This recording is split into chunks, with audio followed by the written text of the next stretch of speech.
Welcome everyone to episode 2 of Full Measures. We're happy to be back. Had some technical difficulties last week, but we're back. We're ready. We're ready to crush it. So we got a lot of interesting topics today. We're gonna talk Spiderverse. We're gonna talk the ending of Ted Lasso now that Badgie's caught up. We're gonna talk some Vikings. There's been a lot of downtime since our favorite shows ended, so we've been looking for something new to watch, and we tried Vikings. We're going to talk underrated shows. We're going to give you guys some suggestions because, like we said, right now we're kind of in limbo waiting for the next big show to come, which I think is probably going to be The Bear. So we each have 2 underrated shows that we want to recommend you guys to kind of fill in that gap while we wait for something good.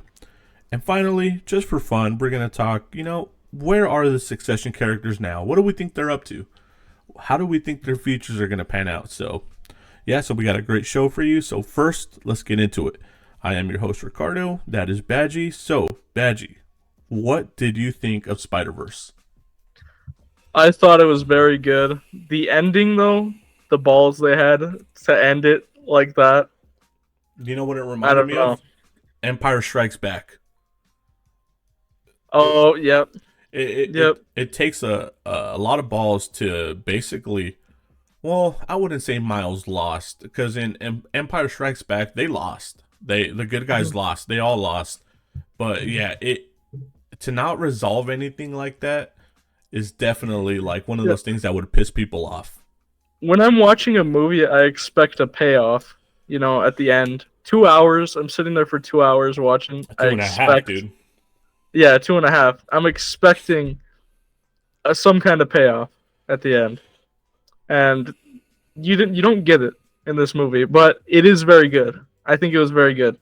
Okay, so what was your best part about this movie? What was your favorite thing about this movie? Oh man, I think they did really good with the villains in this movie. Wait, what's Miguel, his name? Miguel, Yeah, and I think Miguel. the Yeah, Spot. yeah. Yeah, The spot. Oh, the spot was terrifying. He was kind of scary, man. dude, I love the way they built him up throughout the movie, where they keep kind of pushing this thing on you. You're just a joke. You're a villain of the week. Mhm. You're going nowhere. And little by little, he gets scarier and scarier. And Yeah, by the end, bro, I was like, holy crap! Like this dude is like multiversal level threat, man. And like I love dude, the he's way they built him up. terrifying. And with Miguel, I think they did a good job too. Where he's not a villain, but he's definitely an antagonist. And they've done that classic struggle of what is it uh the many and the few? How does that saying go? Do the needs? I'm not sure. Well, basically, it's like saving one person versus saving everyone, right? Having to make that Yeah, sacrifice. And yeah, it's so in line with what being Spider-Man is all about, like the sacrifice. Like that's what it is, but um Miguel was good. Mhm. I did have some problems with this movie. I don't know if you had any issues, anything. maybe a maybe a couple that I could probably think of off the top of my head, but not too many. Not too many that I can think of. So I think the whole premise of the Spider Society was really cool, but one problem I had with it is what version of Spider-Man would be okay with allowing people to die? Like Yeah, like that just to me seems like such a betrayal of the character, and especially for someone like Peter B. Parker, like he from the last movie, all how much he grew because of Miles, and to hide this from him and to be okay, and when he's confronting Miles, like it's a part of the job, kid. Basically, yeah, think of all the good Uncle Ben's death has done. There's no way he wouldn't try to save Uncle Ben if he could, like if he could go yeah. back in time. And For real. I think it's crazy that all these Spider-Men are just okay with letting people die, especially if they know they can prevent it. Like I feel like even though it's reckless, Spider-Man, even knowing that the universe might crumble, he's still gonna try to save even the most Yeah. insignificant person. So, so you think it's like out of character I a little mean, bit? I think it's yeah, I think it not even like Miles himself, just the whole idea of Spider-Man. Like letting people Mhm. die, like I just Yeah. I love that we all I mean, I don't know about you, but we've all had this idea of Spider-Man in our brain, right? And one thing Mhm. that really that stuck out to me was when they were in India and Miles wanted to save that family, and Gwen was like, "Peter, just or I'm sorry, Miles, just leave them." And I was like, "What?" Like, I don't know if that scene stuck out to you, but that right there made flags go off in my head. Like, this is not okay. Like, when has Spider-Man ever said like, just leave him, let him die? You can't do it. You can't save him. Like, what? Like, I don't know. That's crazy. Yeah, yeah. I don't know, but the animation is very gripping in that movie. Dude, the animation is I next couldn't. level. Okay, as a person who was animated, like Right. I, I could not imagine I'm gonna have to cut you off. doing that. Everyone, Badgie is he's been working on an animated Breaking Bad show, and how many episodes are out? Too. All right, make sure you guys hit up his profile and watch those because I'm in one of them and it's awesome. Anyways, continue. Yeah, Had to yeah. plug you. So Had to like, plug you real quick. thanks. But no, animating. Okay, even just animating like not even very good, just kind of mediocre, funny animations on YouTube took me like 4 hours to get like a 30-second clip. Okay, I could not imagine animating that. guess how long? Okay, so in the third act, you remember that spider chase scene where everybody's going after Miles? Yeah. I saw a video today. Guess how long that took to animate? Uh, if I had to guess, I'd say like it'd take well they have a crew. They have like a team of people doing it, right? What's your best guess? I'd have to say a week. Not oh my, not even close, dude. No? No, try Is it again, longer? dude. It's just try A again. month? Not even close. A year? Not even close. 2 It years? it took 4 years to animate that sequence. No. Yeah, yeah. It took Oh my god. yeah, dude. The amount of like okay, any animated movie has so much work that goes into it, which is why I appreciate a good animated movie, even shitty ones, because the amount of love and care that has to go into a shitty animated movie far outweighs what goes into a shitty live action movie. But like this Spider-Verse animation style, like the technology they're doing, it's kind of like a one of one. Now other mediums are starting to do it too, but the way that they use it in these movies, it's like no one else is doing this, man. And like this is like cutting edge. This is like next level, man. It's mind blowing. But yeah, I saw that 4 years for that. Jesus. That's insane. But it is pretty visually dazzling, dude. Like it's Oh yeah. insane. Um, I think. What do you think about Miles and Gwen? How'd you feel about them in this movie? I thought okay, I felt like they did some backstory on Gwen, which I liked. I like what they did there. And the story with Miles didn't feel as deep as the first one. Gwen is not trans. Just throwing that out there. Yeah, I don't think. Yeah, no, no, she's not. But they gave some more backstory on her, and I think, yeah, I liked what they did. I liked what they did with Gwen, her backstory. I Of course. I swear I'm not like I don't like to be negative. I really don't. I know some Mhm. people think I'm just very critical of things, and I have to be honest, man. In what world would a father hold his daughter at gunpoint and try to turn her in? I'm sorry. I Okay, yeah, that that is a little outlandish. like like I Like, like I understand that the father is processing everything in his head, right? And like, his daughter's been lying to him for years and this and that, and I can understand him being mad saying like, "How long? How long have you been lying to yeah, me?" I guess it came down to like a moral thing. Like, what's the right thing to do in this I just situation? I just don't buy that, dude. I don't buy that for one sec. I think that was kind of like forced conflict. Like they needed a reason for her to run away. And Yeah. I just I don't that bothered me. I'm sorry. But anyways, continue. I think Miles didn't get too much character work. He got some in this movie. I think it wasn't as in depth as the first one, but it was cool to see more about his family that Yeah, they showed. Like, I love his family. um, oh yeah, yeah, They feel like and real people.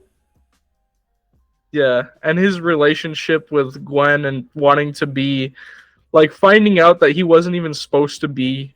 Spider-Man. Dude, that is so crazy. Like Have you gone back and rewatched Into the Spider-Verse?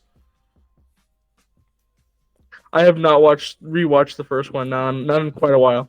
It's been Dude, like a all few there's years. so much foreshadowing in that movie. Even the spider that comes down, it's glitching and it has the number 42 on it. Like it's like there's so much like they were setting up so much that we didn't even know about. It's Wow. crazy. Um but no, I think they did a good job with Miles. He's definitely grown as a person since the first one. I Mhm. just don't find Miles that interesting. It's typical Spider-Man stuff. Should I tell my parents? Should I not? Then we kind of get into the typical Spider-Man struggle of trying to save people against all odds, even when Mhm. it's stacked against you. And he still has that sense of like wanting to fit in, right? He wants to fit in with the Spider Society, but apparently he's the only Spider-Man who literally can't fit in because he's the anomaly. And there's a lot of good stuff done, but there's a lot of typical Spider-Man tropes, which there's nothing wrong with it, but you have to find a way to spice it up.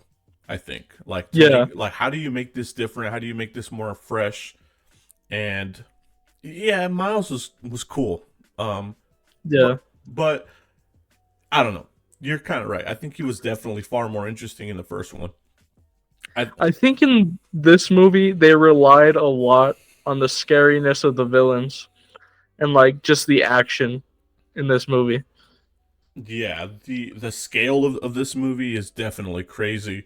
I will say though Hmm. that I think the pacing was off too because we go from very very slow character work in the beginning, which I didn't mind, like the stuff with Gwen, the stuff with Miles, and then we literally explode into basically it like doesn't stop from one point. Like it goes from super slow, it goes like slow, and then just boom. Like there's no like Yeah. there's not like a gradual progression. It just goes crazy.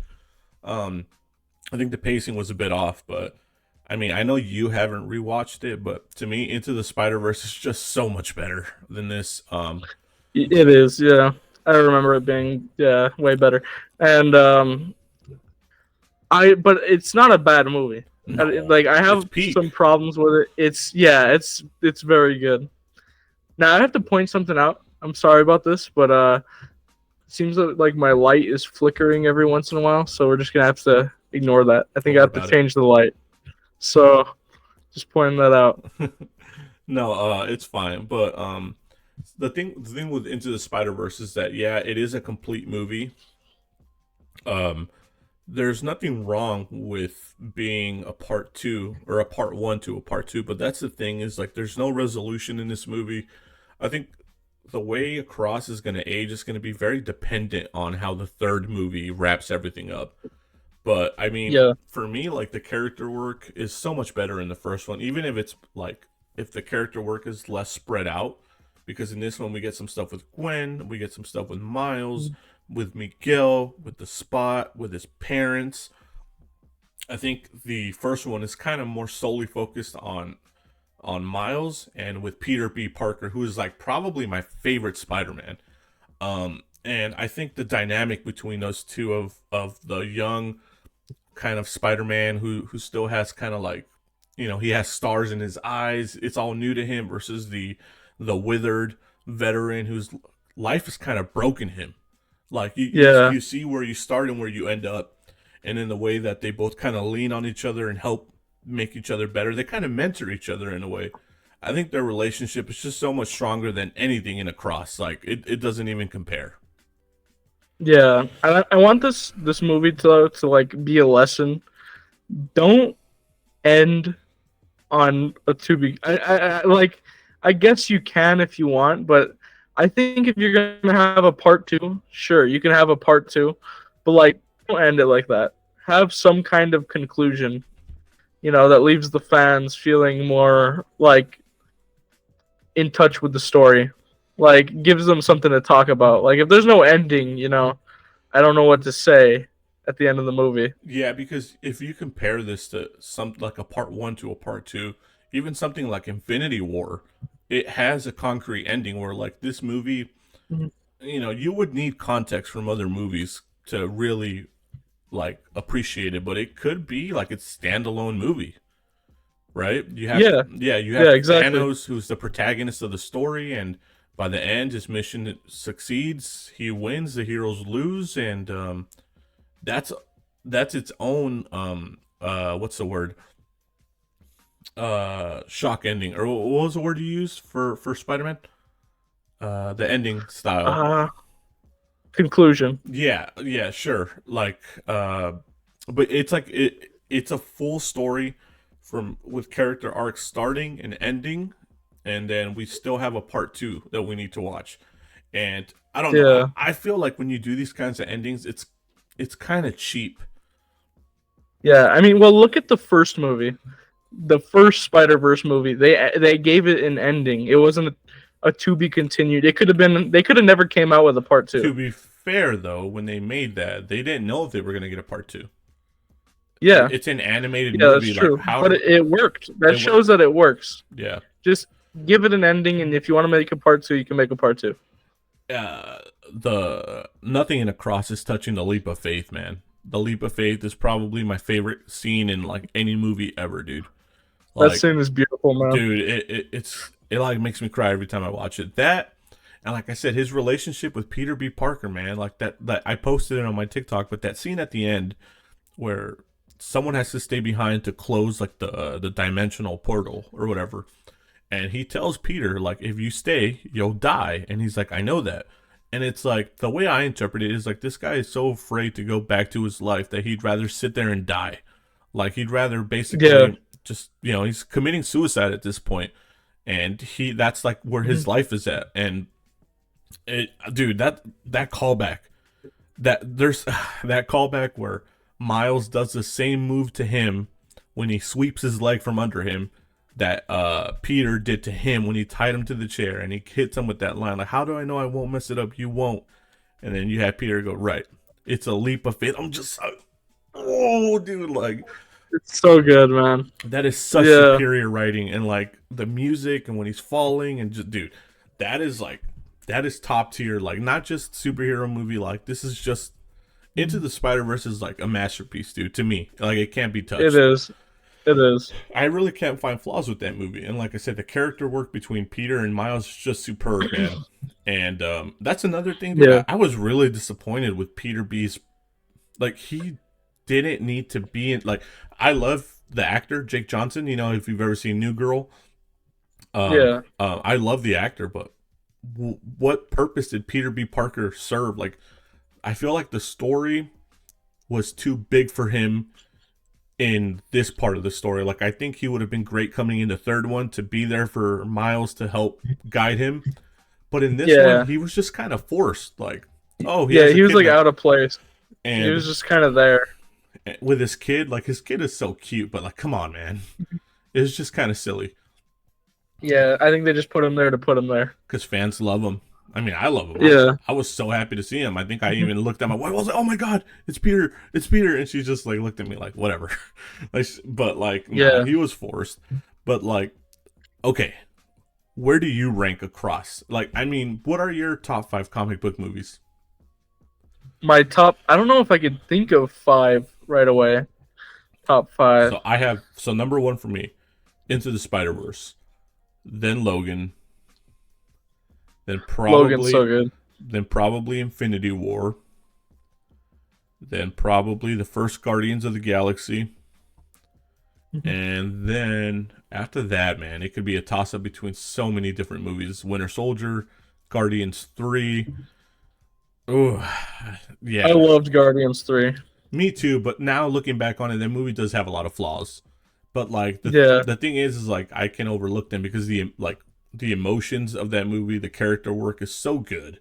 But like in terms of plot, in terms of like the way they wrote the villain, like it has issues, but I can overlook them. Like, but I mean, Civil War. There's so many, dude. But for sure, that's my concrete top 4 at least. Is number 1 Into the Spider-Verse, Logan, Infinity War, and probably the first Guardians. And then after that, it could be a toss-up of so many different movies. But I'd have to agree with you. Into the Spider-Verse and Logan are up there for me too. yeah, I don't watch a lot of superhero movies, Mhm. so I gotta be honest. no, Like, no, no, that's cool. I don't watch a lot, but those ones I have watched, and they were amazing. Yeah, You Logan know. hits different too because I grew up with X-Men, dude. I was 5 years old when the first one came out, and like I watched all of them, and everybody loved Yeah. Wolverine. So that one hit, special for me. But I mean, in terms of like what you've seen across the Spider-Verse, do you rank it pretty highly? I rank it. I think I rank it. I do rank it highly. Like it Yep. was a very good movie. You So know, what do you give it? What are you ranking it I'd out of probably 10? have to give it out of 10. That's okay. I didn't think about this, but it might have to be around a 9 or an 8, around 8 or 9, around there. Yeah, I think that's fair. I think with the pacing issues, some of the character work, I think the movie just went too crazy, too trigger Yeah. happy with all the Spider-Mans, like to the point where it was a bit distracting and it didn't have to be that crazy. But yeah, the pacing, some of the character work, some of the ideas they put in there, it has issues. It's not a perfect movie. For me, I'd be happy giving it like an 8 to an 8.5. It's still a damn good movie, but it's crazy that it's like the highest rated movie on like Letterboxd or IMDb or something like that. Highest rated Yeah, movie that's of all crazy. time. Yeah, yeah. But yeah, so I mean, those are our thoughts on Into the Spider Verse. I mean, it's a great movie. We liked it. We're looking forward to the third one, dude. The third one's gonna be a banger, bro. Oh yeah. It's Oh, I can't wait. okay. When So, is that one coming out? The third I, one. well, I've been seeing videos on TikTok that it got delayed till 2027, but I don't know if that's like a troll or not. I don't know, but 2027 would be insane. yeah, I hope not. But okay, so you finally finished Ted Lasso. So, what were your thoughts? I Yes. mean, okay, so you basically binged all of Ted Lasso like in what, 2 weeks? Yeah, I watched the entire thing in like 2 weeks. So, what are your thoughts? I loved it, man. Okay, now I understand what you meant when you said you didn't want it to end. It's such a like it's a fun show. It's such a good show. Characters, they have depth. They're not. It's not what I was expecting at all No, from a show like this. it's not what I was You expecting know, either. yeah, and I just loved it, man. So and the ending, okay. If anybody doesn't like the ending, get out of here. I loved the ending. Yeah, dude. It was good. I I was I mean, I was bawling my eyes out, man, from start to yeah, finish. I was like just literally just crying, dude. Like it like okay, when the team is singing that goodbye song to Ted, like it made me tear up a little. And then when Nate apologized to Ted, dog, I was bawling my eyes out. Like so many different scenes just had me freaking crying my eyes out. And then when they're all putting the believe sign, and then it's revealed that they all kept a piece of the belief sign in their jerseys when they would play. Like, oh man, yeah, that was and genius. and then everybody putting it together, and you see Nate kind of ashamed, but like Ted kind of reassures them, and like everybody's just there putting it together. Like it's dude, whoo man, like it's Yeah, beautiful. and when you first see that it's gone, I was like, why would they even, like, I thought they'd replace it or something. Like, why is it still gone? But then they show you where it's been Hmm. this entire time. Yeah. Which was pretty genius what they did there. Uh, The actor for Ted though, he just catches you from like the first episode of Ted Lasso. He catches you. He has so much Like, charisma, man. yeah, and it even shows like in the first, like, He's the by the creator, third by the way. episode. He's a He is. yeah, the creator, the writer, producer, all that. Yeah. So Wow. Ted Lasso, dude, started off as like I think they did a skit for not like Saturday Night Live, but I don't know, for like a sports show. They did a skit of like a Yankee American coach coaching soccer, and it just kind of caught on, and he decided to make it into a show. So, but yeah, no. Anyways, yeah, go ahead. What were you gonna say? Yeah, like in the first few episodes, you see like everybody, like pretty much everyone there hates him. Yeah, But like it's so by messed up. like the second or third episode, you could see everyone start to kind of like him. Yeah, especially that reporter, man, Trent Krim. He's such a piece of shit, man. But Yeah. even Ted won him over, dude. Like Yep. yeah, like it's like he just wins people He's over like, with you his can't attitude. help but like the guy. You can't, Yeah. and even Rebecca, man. Like, oh, first of all, talk about Rebecca though, man. Like, she had one of the no lie, one of the best character arcs of all time, dude. Mhm. Like Redemption, man. from where not just redemption, but like gaining her self confidence, learning to move on, Yeah. learning to let go of the pain that was caused by her Mhm. ex-husband Rupert, and then learning to let love in, like when she met that mystery man that she hooked up with at the end. Yeah. Like, her character arc is just it's amazing, man. And then not just hers, man. Nate's character arc, bro. Like, from where he goes from the shy little like the guy to getting all that going to his head, but like he's dealing with so much Pretty much insecurity. everyone, almost everyone had a character arc that Jamie show. Tart, bro. Yep. Jamie's Roy, like, dude, Hmm. the character development is just incredible, dude.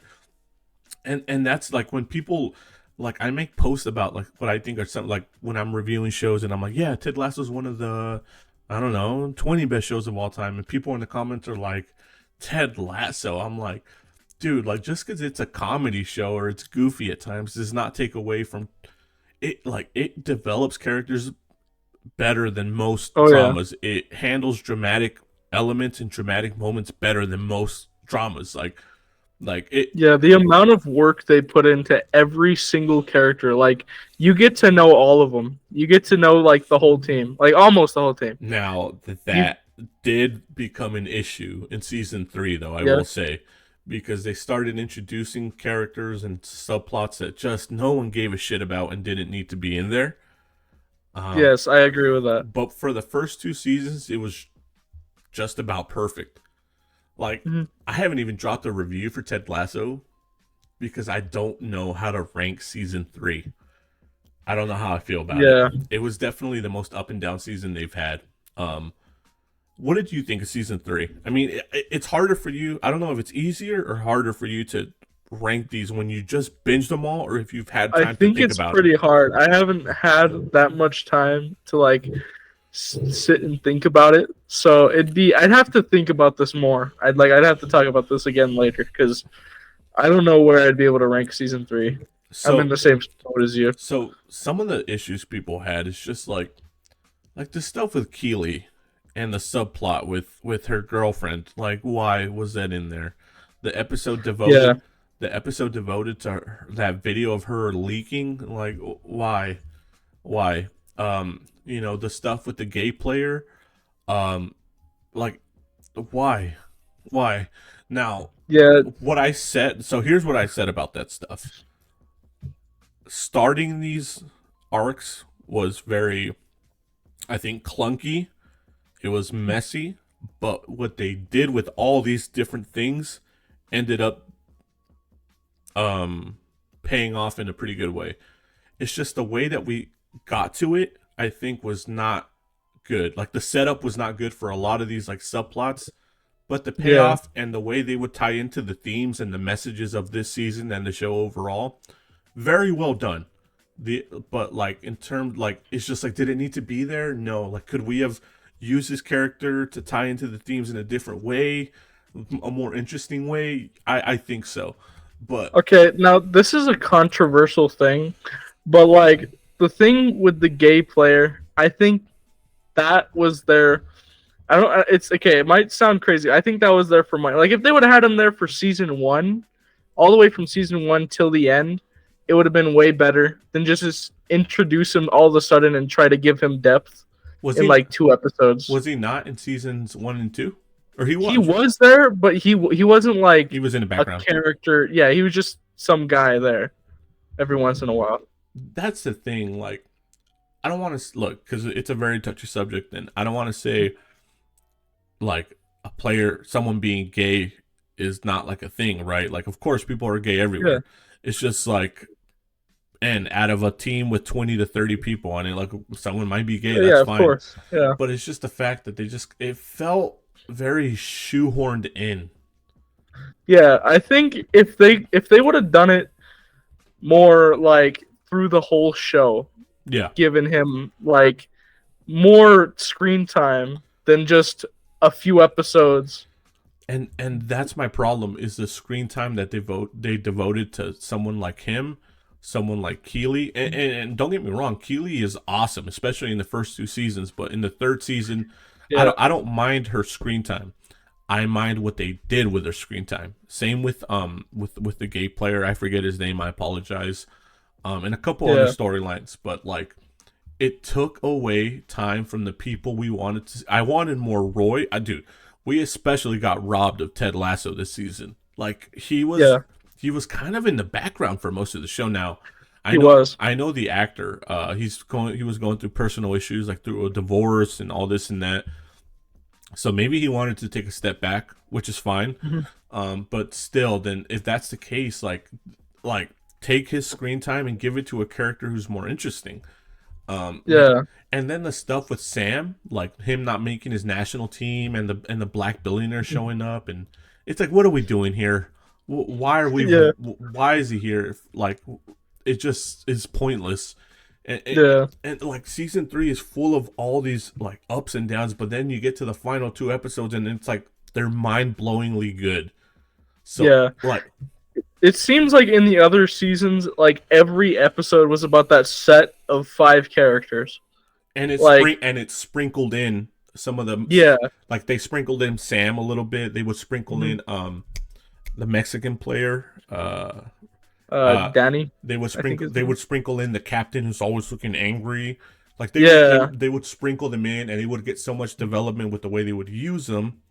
But it the focus remained on the core characters: mhm, Rebecca, yeah, Keeley, Ted, uh, even Jamie in season 2. Jamie was low key a background character a bit, but mhm, they found a way to make him not as prominent, but still develop him so much. Like it's yeah, yeah, it's just so interesting how they do that. And like I said, in this season, it was just not very balanced at all, dude. yeah, It just felt unfocused. Uh, it felt just like all over the place, and it's unfortunate because the first two seasons I think are insanely good, like really, really good. And this third season was just like I don't know. It's hard for me to rank because it has so many consistency issues, so many just like I don't want to say pacing issues, and I don't know. I don't know how to feel about it. Like obviously it's yeah, good. It's good. Like it's not bad, but like how good is it is the question, and I just don't know how to rank it. yeah. It's a difficult ranking for sure. I guess they went for something similar to how they did with Barry, with how like Bill Hader's character was kind of in the background most of the season But of Barry season 4 as well. but just like we talked about though, he may just like Ted, he may have been a background character, but all the movement of the show, all the plot lines that were happening were because of him, because of Ted's Yeah, impact, because of Barry's impact. So like I get it, but um yeah. so what did you think of Nate's conclusion? I love Nate's conclusion and the story they built on Nate the entire season. I like okay. Any other show would have just made him the stereotypical villain guy who's just an asshole to be an asshole, But you know. But they show from literally the what. first episode that that's not who Yep. he is, but he's so Yeah. hurt.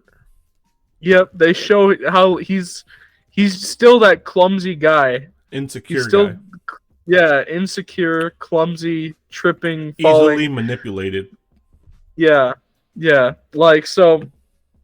It was sad, especially watching him try to apologize to Ted.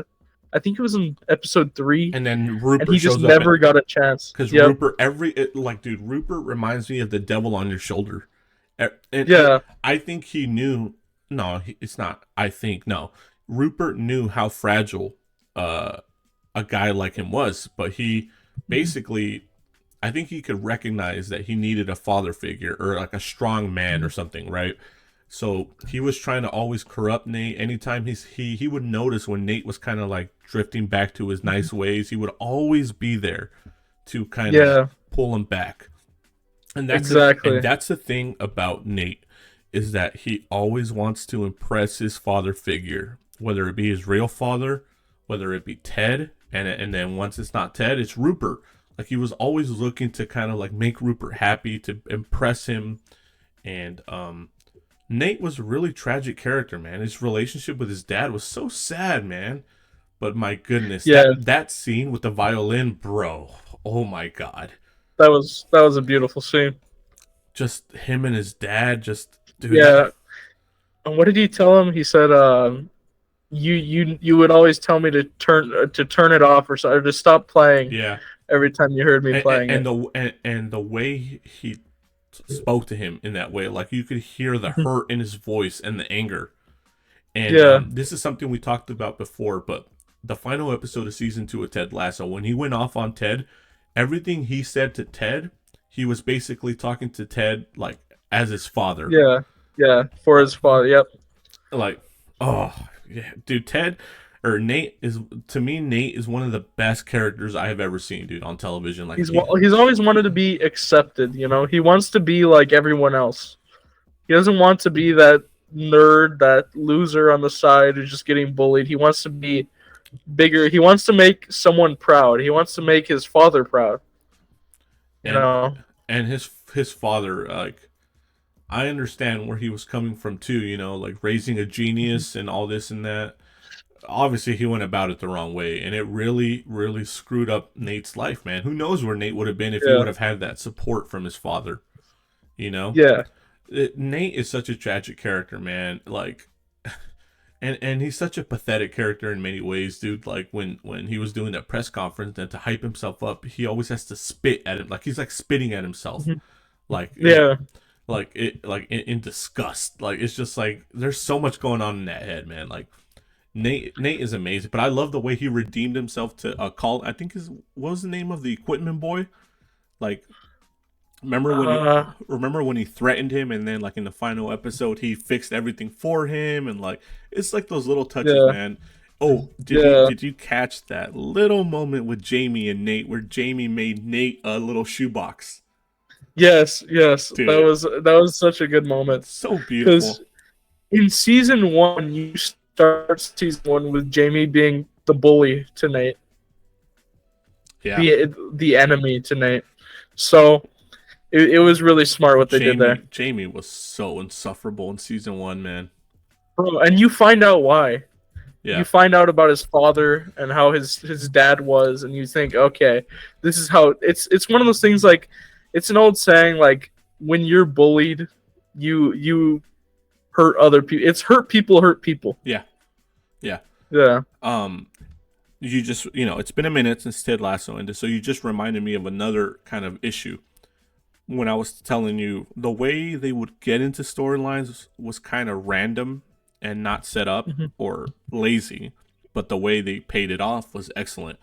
Jamie's Yeah. storyline about his father was the way they got into it out of nowhere. He just starts crying and breaking down, and Yeah, I think they could have put more work into that, had and his father be around a little bit more. they were on a 15 game, like it just came out of nowhere. Like it was not set up. Like Yep. I guess technically it's been set up in prior seasons that he has his father issues, but out of Mhm. nowhere he just has this mental breakdown, which, like I said, the setup I don't think was good at all, but the payoff was fantastic. And that's my Oh yeah. issue with this season, the setup versus the payoff. Like the first couple episodes were great. Then we got to the middle of the season and we have these random storylines that don't feel like they're that interesting or going anywhere. And then we finish off. The final 2 episodes of Ted Lasso were peak. So good. Yes. Yeah. Yes. Okay. Amazing. Hold on. Let me look at my notes here. Yeah, I think that's about all I have for the ending of Ted Lasso. But the ending was, I mean, it was amazing. He went back home, which, of course, it's something that not everyone wants, but But it's necessary. It's but right. It's what he wanted the whole time. but this is what good writing is. You don't give the fans what they want. Yeah, You stay true to the exactly. characters. Um Yeah, they could have said, "Oh, oh no, I'll stay and I'll have my son come over here," right. but that's you don't always need to give the audience what they want. No, Sometimes the ending doesn't have to be like what everybody's expecting. Similar to Barry, they ended it nothing like anybody expected. and Nobody expected that. I I think people expected Ted to go back home. To be honest with you, but you know what's something else I wanted to bring up? A very kind of like a very well done scene is when Rebecca meets Ted in the stadium. Like, I mean, Yeah, at this point, you know who Ted is, right? He never shuts the fuck up, right? Like, yeah, this guy's like Saul Goodman, but like the uh exactly. the nice version. So much was done in that scene. Like, and Ted only said 4 words. That told you everything you needed to Yeah, know. Rebecca's like, I can make you the highest paid coach. And then the scene that made me cry is when she started crying. She's like, that still wouldn't be enough for everything you've done, for everything you mean to us. And like, mhm. and she's just like, she's Ted now. She's like, blah, blah, blah, blah, blah, blah, blah. Like, just like throwing off so many things. And Ted's just there, like, doesn't say a single word. And then Rebecca's like, your mind is made up, isn't it? And he's like, yeah. Like, it's just like that scene. It's just like, oh man, that, you know what I'm saying? Like, it was a Yeah. great scene. He had to go home. Man. Throughout the whole show, you know, I think almost every other episode they showed how much he wanted his family. And another thing He too didn't that have anything up there. I agree with you. And another thing too is that yes, of course, the main reason Ted wants to be home is because he misses his son. But they also set it up throughout the season that it's not, he just Mhm. misses home. He misses his American burger, his barbecue. And that's natural. Yeah. Yeah, like he wants to be home. Like that's why dude, it would have been I don't want to say terrible, but it would have been a stupid ending to have him stay there. Like it was time for him to go home. And I think he knew that. And like this is all a fantasy. Like Yeah. your son can move up here and your ex-wife can move up here. She can get one of the best teaching jobs. Like it's pitching something that's not real.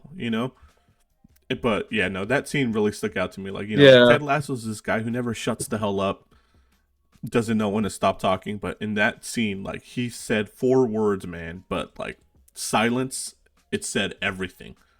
Like, yeah. Yeah. But just I guess closing So off on good. this, um, Ted Lasso is gonna go down as one of the best shows of all time for me. It gave us some of the best character development and character work we've seen in television from. I mean, how many incredible character arcs did we have? Would you say Ted had an arc, or how would you describe his story? I don't know about an arc. I think he was pretty much the same person at the end, but he He was got what he different. wanted. Therapy. I think the therapy changed. Ted is different. Yes. He's learned a lot of things about himself, about his familial trauma. So he did have an arc, but I think it's more of a flatter arc compared to someone. Okay, we get into Ted. I'm sorry, not Ted. Mhm. We get into Jamie, Nate, Rebecca, Roy. Like, just incredible characters, man. Like, Yeah. Amazing arcs. for me, it's gonna go down as one of the best shows of all time. Even with its shaky final season, its final season was still really good. Um, Oh yeah. even with its flaws, like,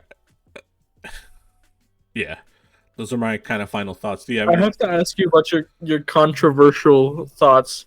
After finishing it, you said that you thought it was better than the ending of Nah, Secession, nah, nah, better nah, than nah, the nah, ending nah, of nah, nah. Barry. I retract that statement. I was caught up in the moment. It is better than Check Barry, that. though.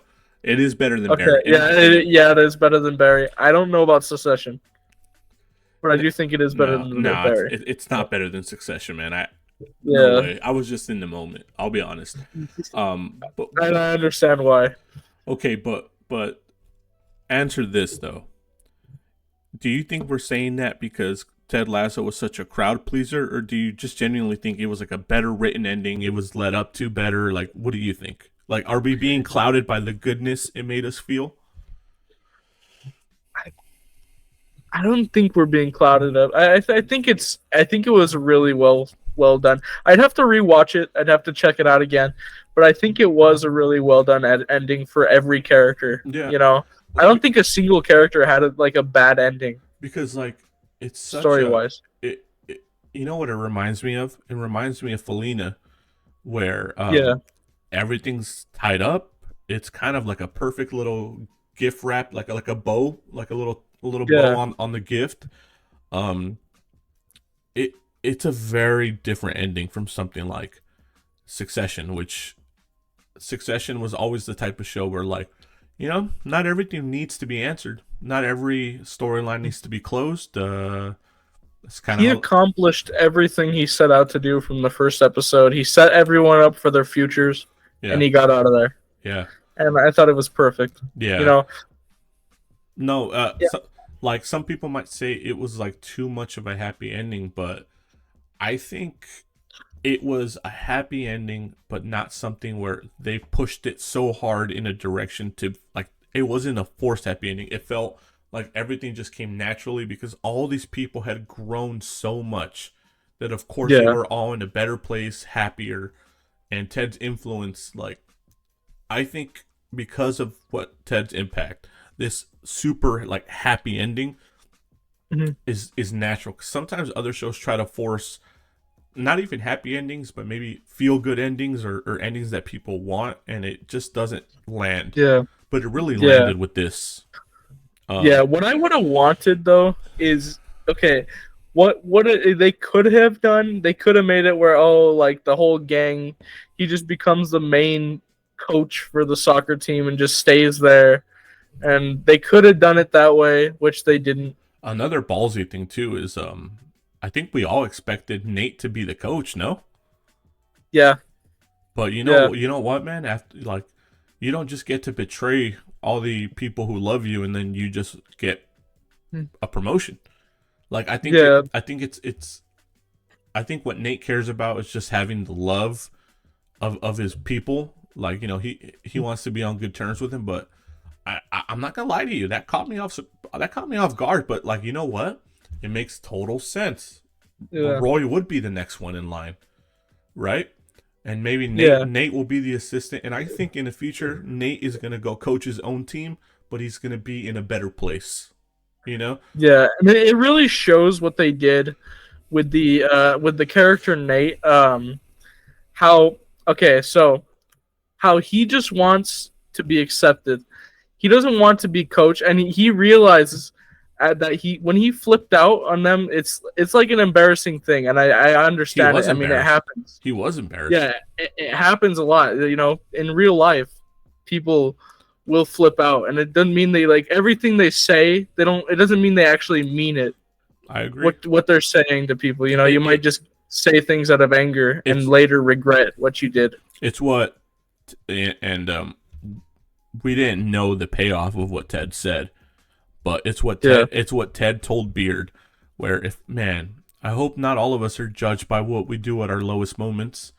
And yeah, and and, exactly. and when he said that, obviously we were like, hey, that's a good quote. But then when Beard gave his backstory, then it was like a double payoff of like, by the way, Yeah, that scene with Beard and him giving his backstory, dude, whew, my God, man. dude.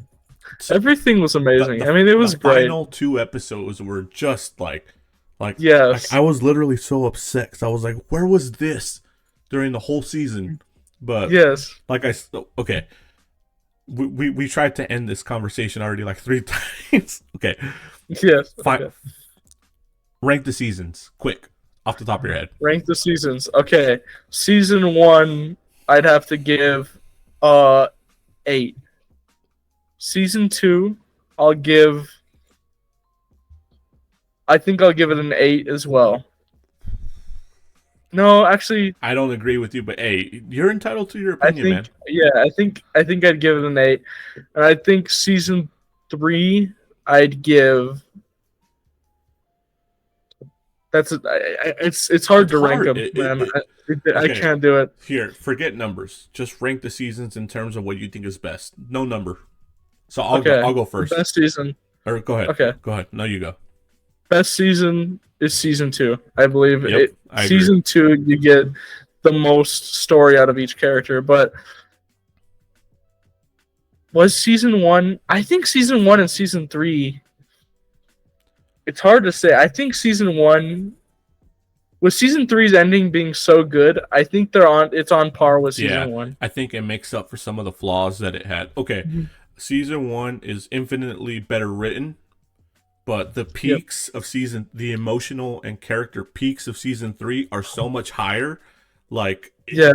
I would say they're tied, but season two is Yeah. for me. Yes. Exactly. For Yes. me, season two is like, obviously when I say 10 out of 10, I don't truly mean that because nothing can be perfect, right? But Yeah. it's as close as you can get. So season two, 10 for me. Season one, like a 9.5, and season three, oh, I don't know, man. Anywhere from like a 7.5 to a 9, dude. It's like it's all over the place. But Yeah. It is.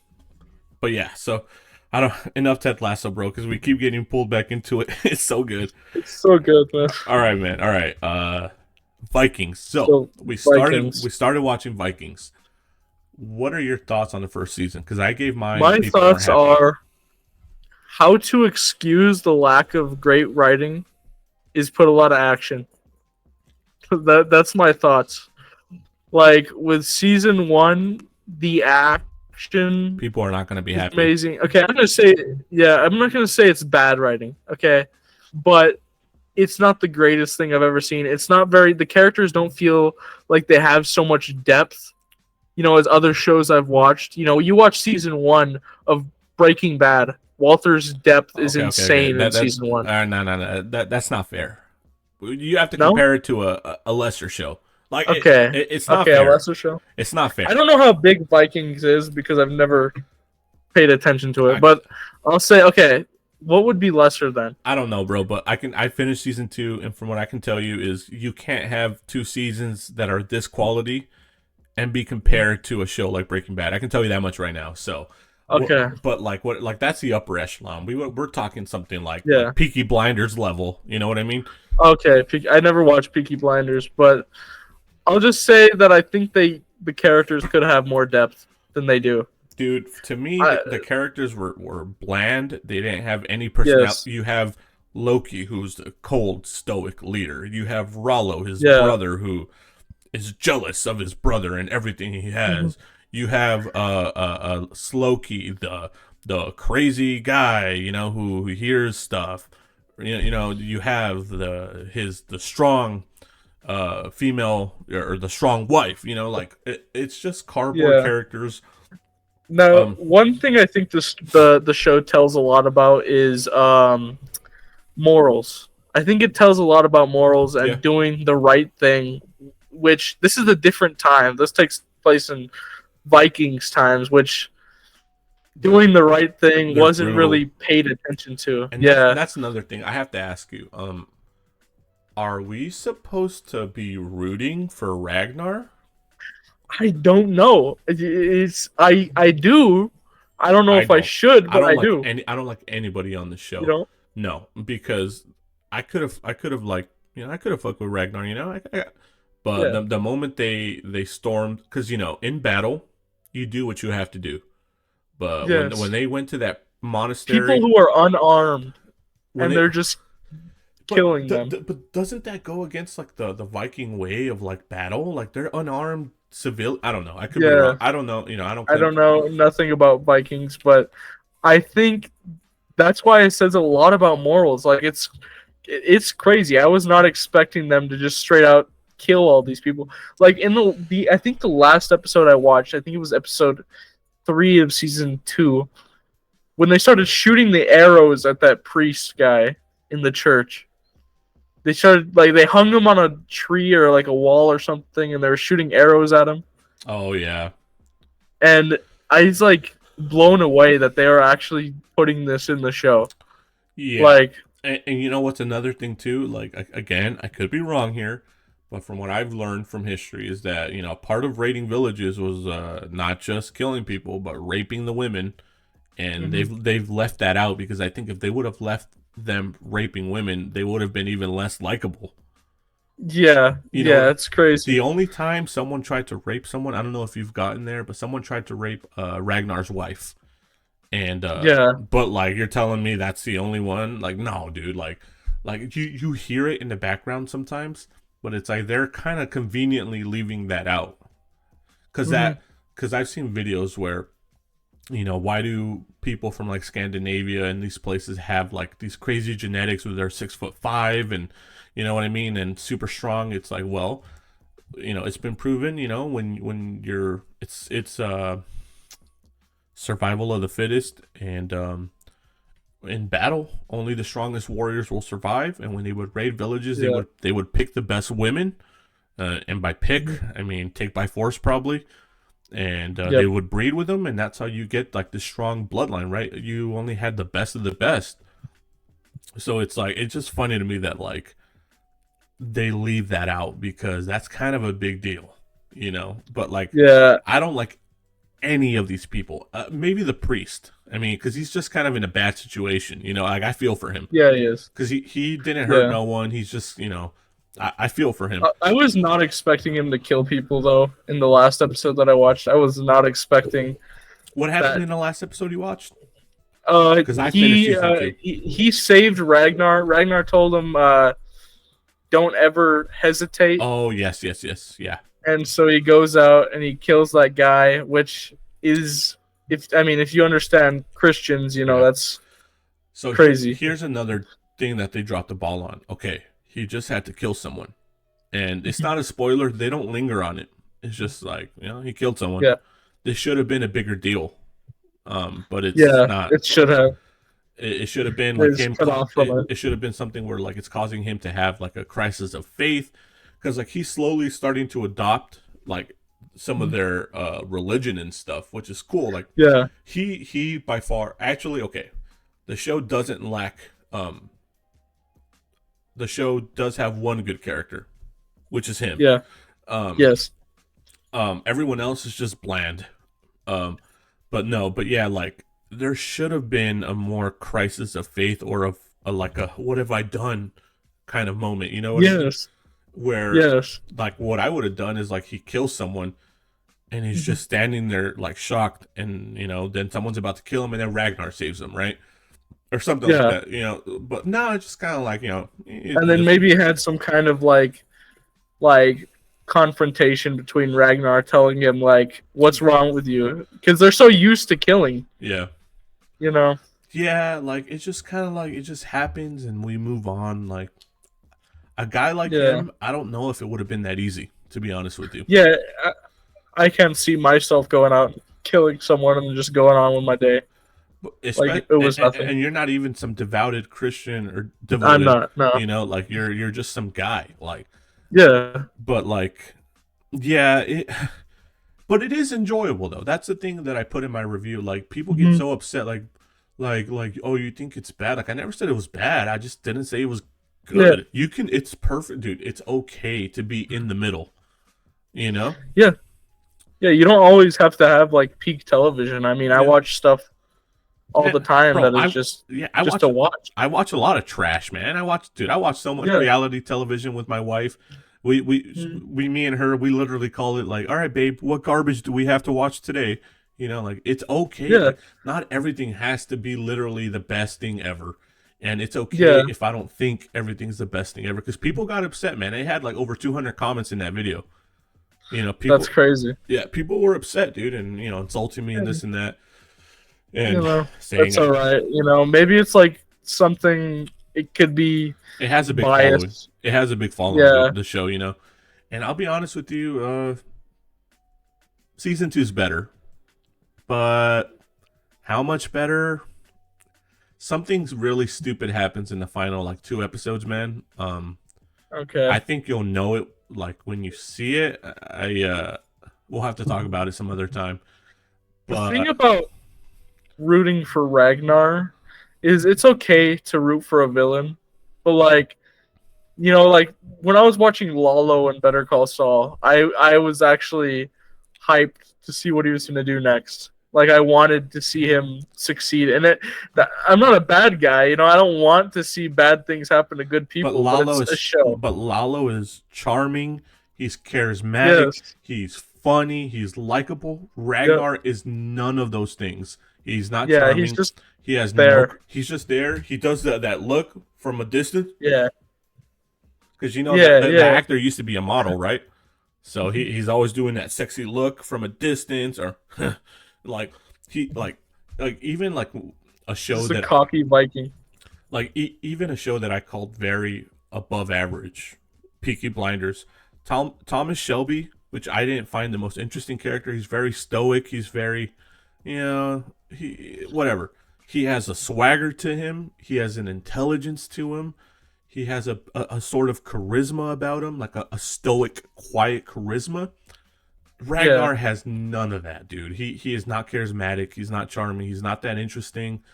Like he's just bland, bro. And like it's crazy. Like obviously, I haven't seen how his story plays out yet.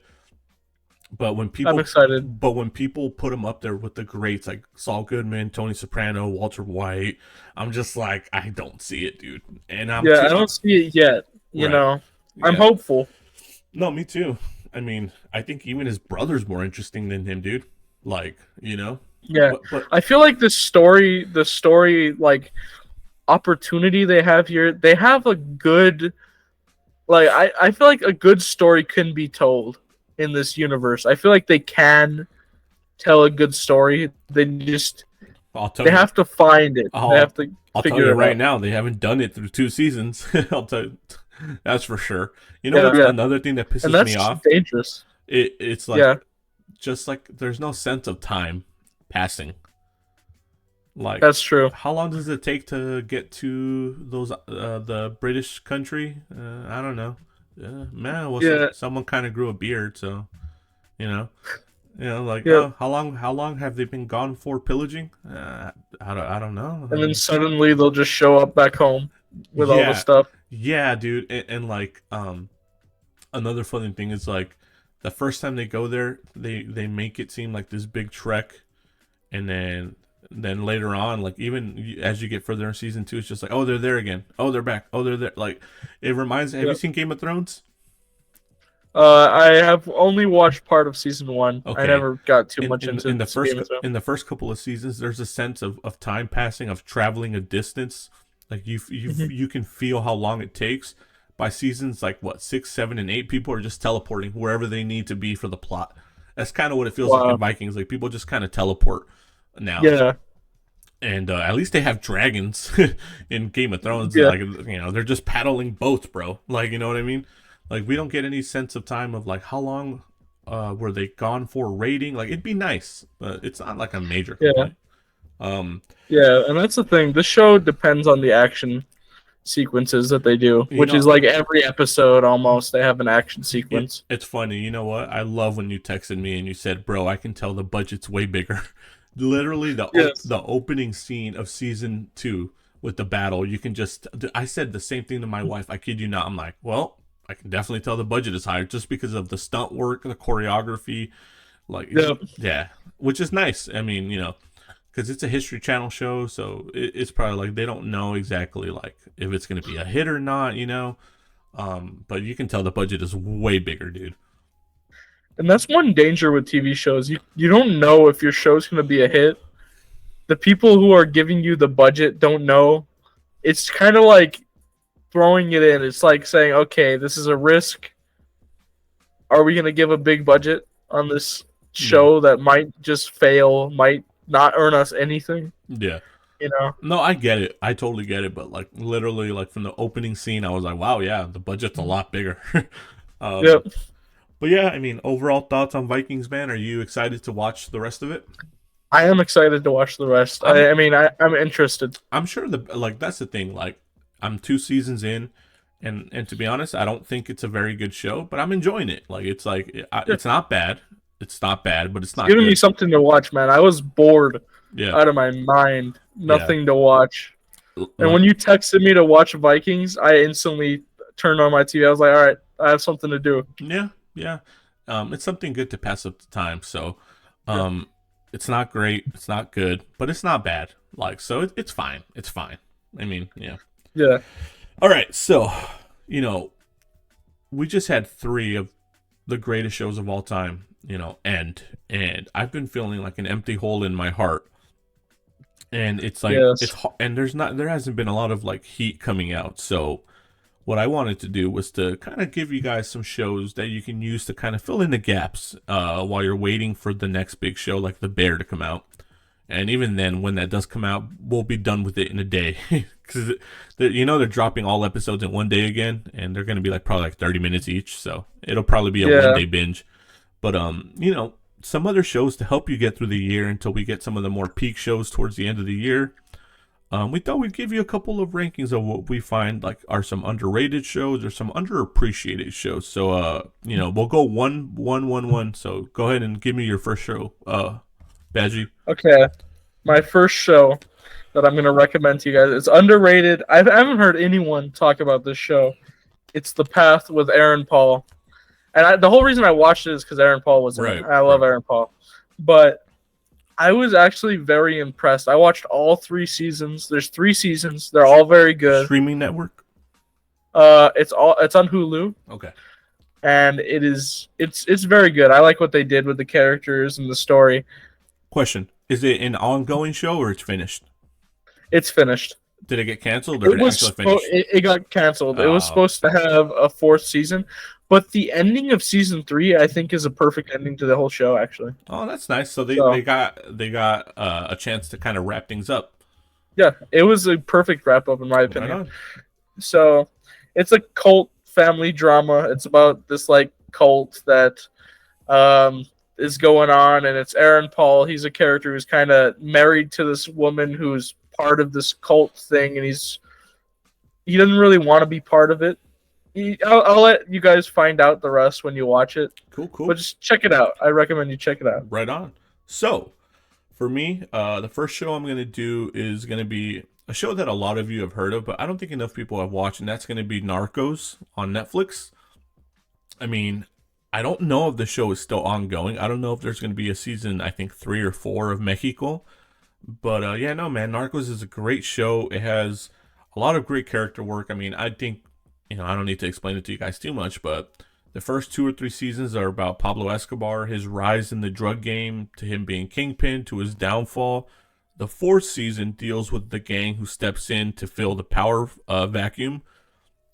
And then we had a spin-off, Narcos Mexico, about, something that impacts me since I live in California, which is, the drug cartels in Mexico, how they formed, all the corruption. You get to see just how much corruption there is in a government, not just from theirs, but from ours. There's so many great, and it feels very weird calling Pablo Escobar a great character, or someone. I'm sure it does. Or some, because if you mentioned, I watched the first 6 episodes, and I gotta say, it is good. I just got distracted by Barry and Secession. No, I think I get it. Right when I started Narcos is when people started telling me everywhere to watch Secession. Yeah. And that's why I think I need to get back into Narcos because I need to finish it. I need to finish that. Yes. So that gives me something to watch. But yeah, and not just Pablo Escobar, but even with Pablo Escobar, he's not the only great character during the seasons he's in. There's other great characters. Then after he leaves, the gang who steps in, they have 2 to 3 great characters in that season. Narcos Mexico, there's plenty of great characters. And like I said, it feels weird calling these people great because they're all terrible, killers and drug traffickers, but whatever. So yeah, it's a great show filled with great characters, great pacing, great music, great settings. There's not really a lot of downsides to this show. The reason I don't hold the show in a higher regard, it's just missing that extra oomph to take it into the next level. Like for me, it's like an A tier show. It doesn't have just that level of writing or something that makes it special, right? But it's a damn good show. So that's my first show.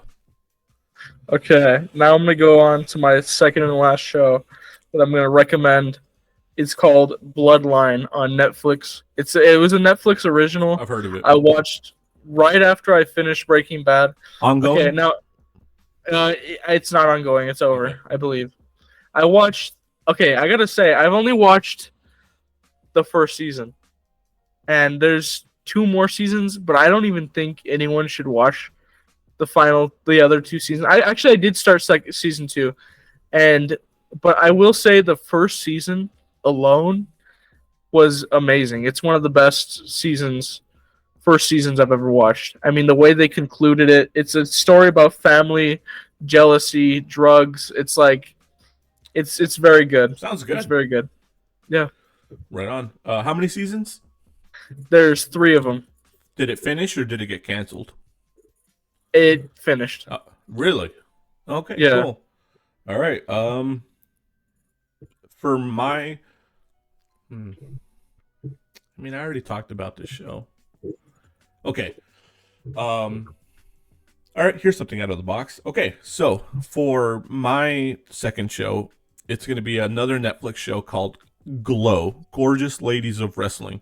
It's based on a true story, or like an adaptation of a true story of a group of female wrestlers who are trying to kind of make it to the top. And this show, man, it's a drama comedy, and I started watching it because hot chicks, right? But as the show goes on, like, these characters get so much depth. The drama, the relationships, like, there's like a story of a gay man who's in a closet and his story of coming out. It's so well done. It's so beautiful. Oh, and it's a period piece. It's in the 80s, so it's like, it's vibrant, it's colorful, but the comedy is this show's hilarious. The drama aspects of it, like, I found myself so invested in the relationships by the end. Unfortunately, it was canceled because Netflix just cancels everything. But Yeah. it is a really well done show. Superb acting, awesome. If you're into wrestling, awesome wrestling. Just great dialogue, great writing. It's funny. It's such a good show. And I recommend it to everyone. I recommended it to a friend of mine, like, in real life, and he kind of looked at me sideways, like, what? Like, why this? And I'm like, dude, just watch it. And he came back to me, he's like, bro, this show is so good. And yeah, man, by that final season, man, I was so invested in the relationship of me wanting these two characters to get together. Like, I was like, man, I really, really, really, like, I was like so into it. And it's one of those shows that I'm always going to be upset, man, that we never get a final season. But yeah, so those are my 2 shows. So there you have it. All right. For everybody with a hole in their heart like us. Yeah. Nothing to watch. I've actually been thinking of rewatching Glow. If you're bored, bro, give it a try. And if you're willing to rewatch, I'll rewatch with you. All right. Or one that you'd be watching, but yeah. So let's save the Better Call Saul stuff for a different video. Okay. So let's finish off with the Succession. So with Succession finishing, like, we both still find ourselves thinking about the show. We can't get these characters out of our head. Yes. So Badgie had the idea of what comes next. What do you think they're up to? So go ahead. I think I'm going to start with Kendall. And I watched a video which gave me the idea. I watched a video someone did where they talked about where they thought the characters ended up after the show, and I did not agree at all. The guy said that he thought Kendall forgave his family and went on to live a normal, happy life. No, I think he went back to the drugs. I think he probably ended up just maybe even overdosing, and that would be dark, which it fits Succession. I don't think he had a happily ever after that ending. So if I could add to that point of forgiveness, here's the thing about forgiveness in Succession is that people say, like, these people stab each other in the back all the time, but then the next episode they're on the same team and they're buddy. What these people don't understand is that it's all about what gives you the best advantage and the best power. So the reason these people would forgive each other is because I need him on my team. I need Shiv's board vote. I need Roman's board vote. I need Kendall's influence. Like, these people are leeches, man. All they care about is getting power, and this is why I agree with you that Kendall would not forgive his family. Because what is there at this point? What is there to be gained by forgiving them? Nothing. He can't get. Yeah. He can't use them to get the company back. It's over. It's over. And I agree. And that's like Kendall. He has nothing to fall back on. He's pretty much billions. Just. Yeah. But that billions of dollars is probably going to lead to his demise, in my opinion. You know, the money, like he has history of drug problems, and I think that's why my idea is he went back to the drugs. I don't think there's any other way it could have gone. Yeah, I don't think I could see a scenario where he doesn't end up like ODing somewhere. Yeah.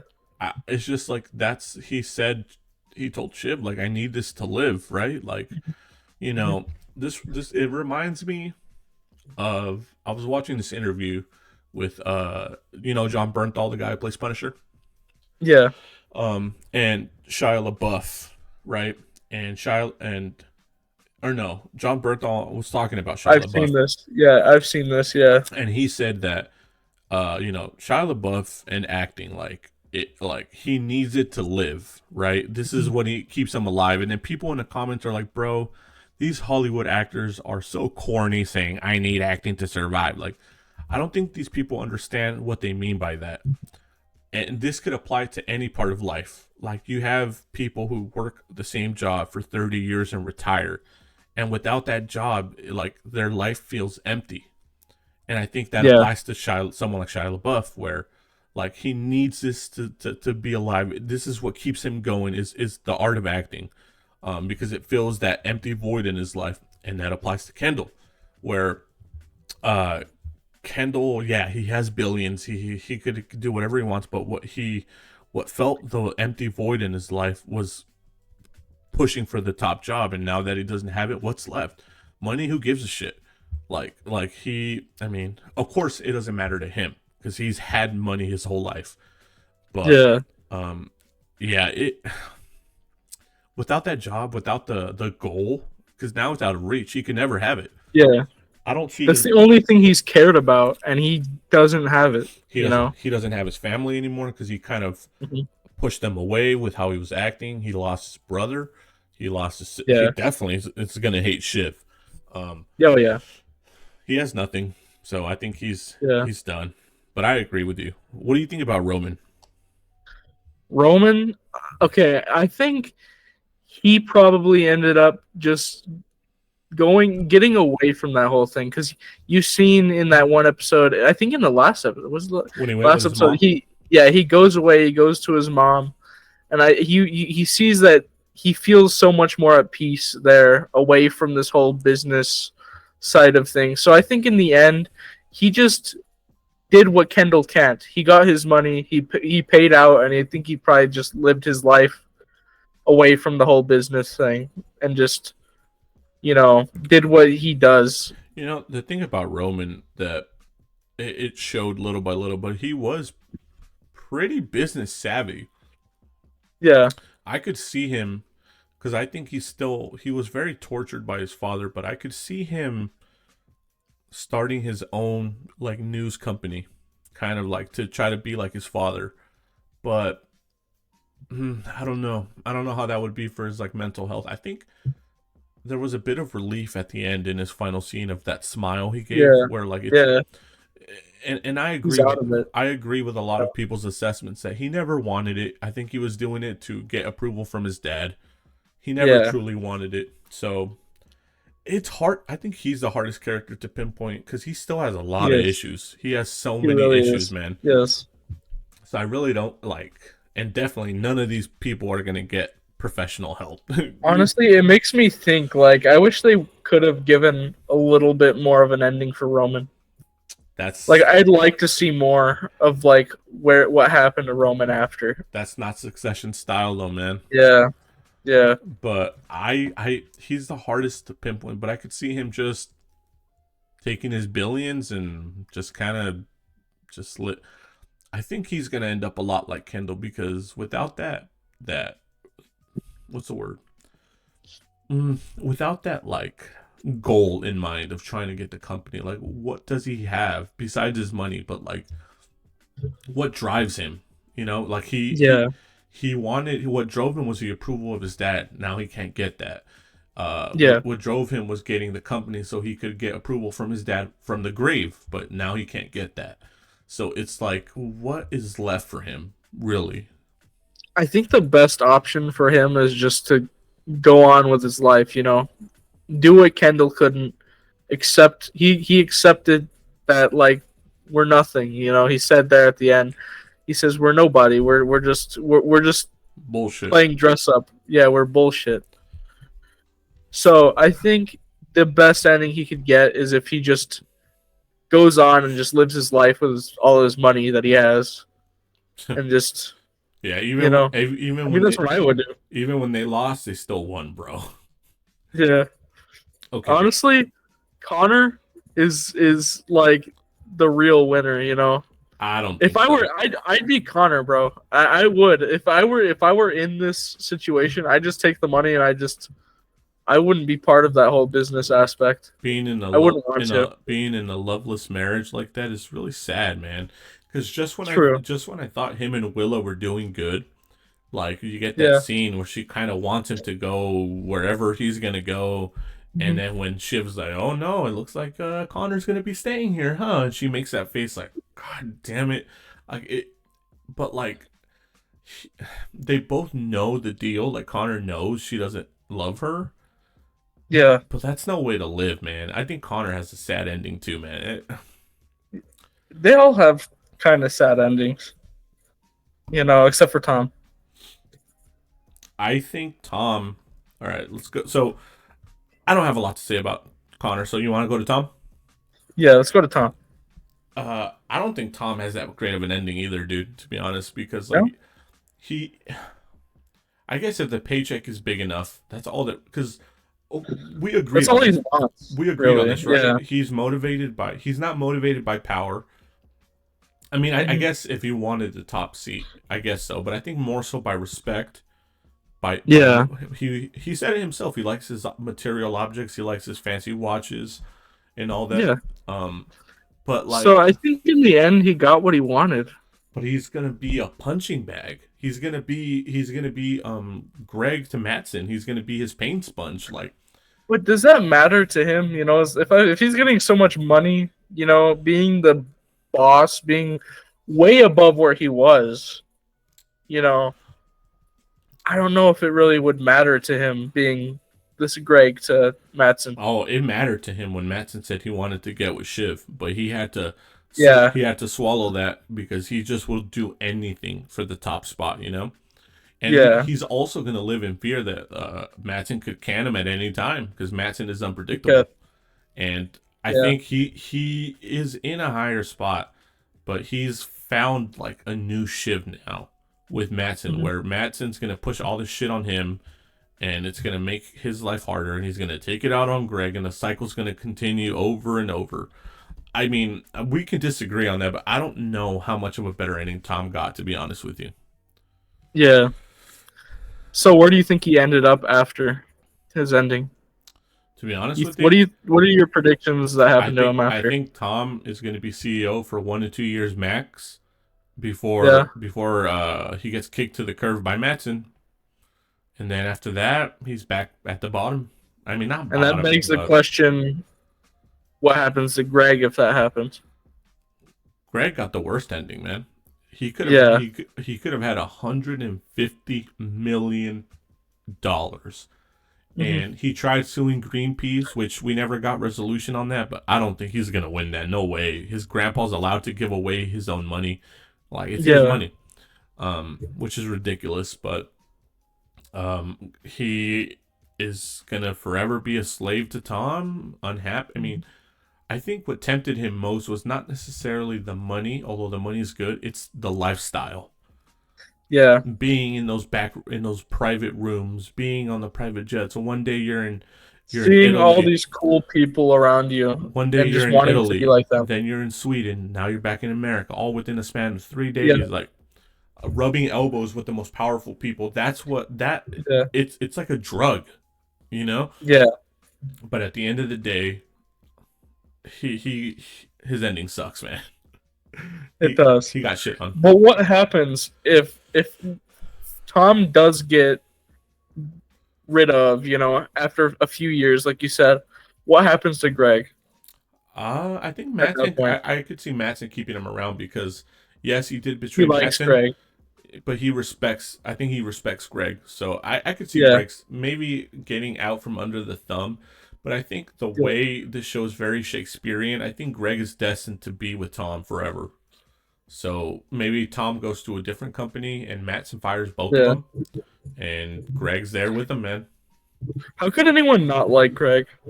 I I, didn't I like love him. I, Greg. I found him You didn't. annoying. I found him annoying in season one, the first season when he first showed up. I didn't like him, I liked but him more he in just season one. grew on me. In season one, Oh, you did? Greg was us. Greg was the audience. Yeah, true. Like, whoa, look at this world. You know what I mean? But in season Yeah, four, he was just such a little squirmy bastard trying to, like, when Logan's young mistress was when she showed up to the house and she was crying and this and that.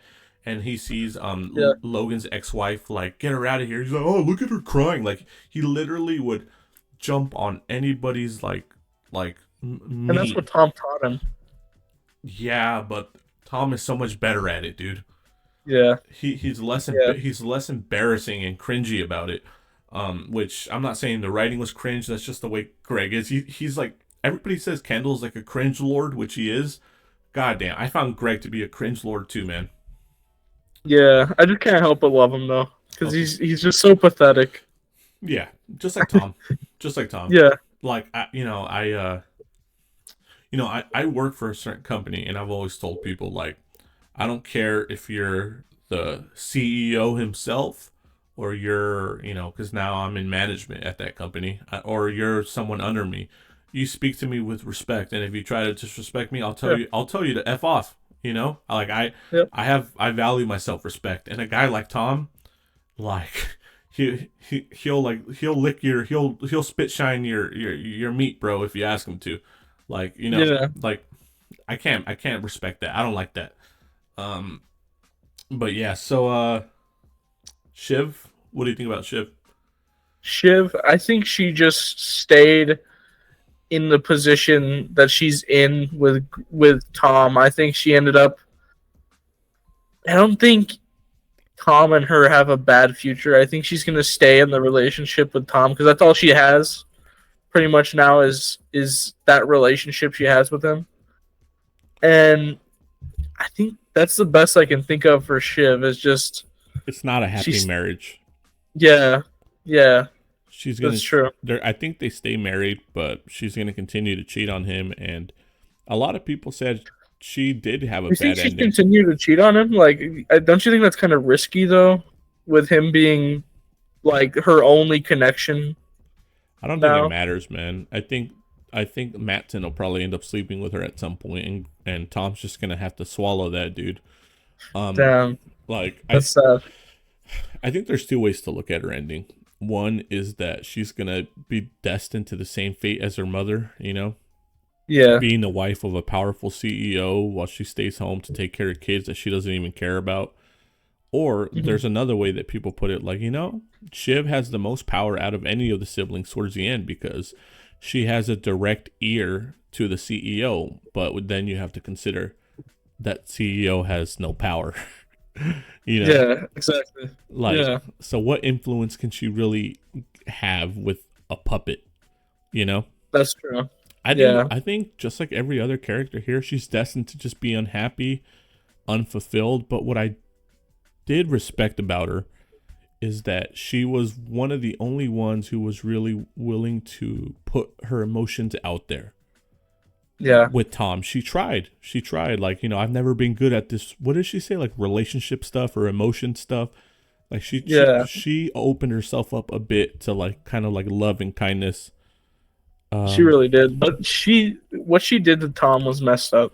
How she yeah. treated Tom, it was so messed up. Okay, look. I know we're not reviewing Succession anymore, but now that we're just talking about Tom and you literally brought this up just now, holy crap, man! Tom carried the first half for me Oh yeah, of season three. Like he was always a big part, but like he just got so much more in season three. He was my favorite. He was the best part of the show for me. Every scene him and Shiv had together was just perfection. From the first scene of them laying yes, in the bed together to the rooftop fight to all the other fights they had in between. Like Tom carried, dude. That rooftop fight, dude, was Dude, one of the best scenes in the whole show, it hurt in my me. opinion. It It was, it was dude, it was such a hurtful yeah. thing. Like maybe you're better off not having children. I was like, But dude, oh, I felt it felt so good that Tom finally got all of this off his chest and that and he's that been holding in. and this is what I goes to show you what I told you last time about the power dynamic switching, where season one Tom would have taken it. He would, Yep. because he's like, I can't upset her, but now it's like Yeah. he's done, he's over it. Yeah. And I believe it was in season two where he said, or season three, I wonder if the sad I am would be less of the sad I am when I'm with you. That episode is the episode he finally just, I think he gave up on trying to be this, oh, accept everything, accept all the pain you're giving me. He flipped out. That's it made me happy what he did. Like Bro, I liked it. bro, is it time to rewatch the show already? I think it is. I might. Oh man, we'll talk about it. But is that all the characters? The major ones. I think so. Yeah. All right. Any other thoughts you want to add to any other characters? Not really. All right. Well, guys, thank you for tuning in. Stay tuned. We're gonna have a smaller clip come out soon of our thoughts discussing episode 2 of season 1 of Better Call Saul, Mijo. Thank you for everybody for tuning in. If you can, please give us a good rating on Spotify, Apple Music, or Apple Podcasts, all that.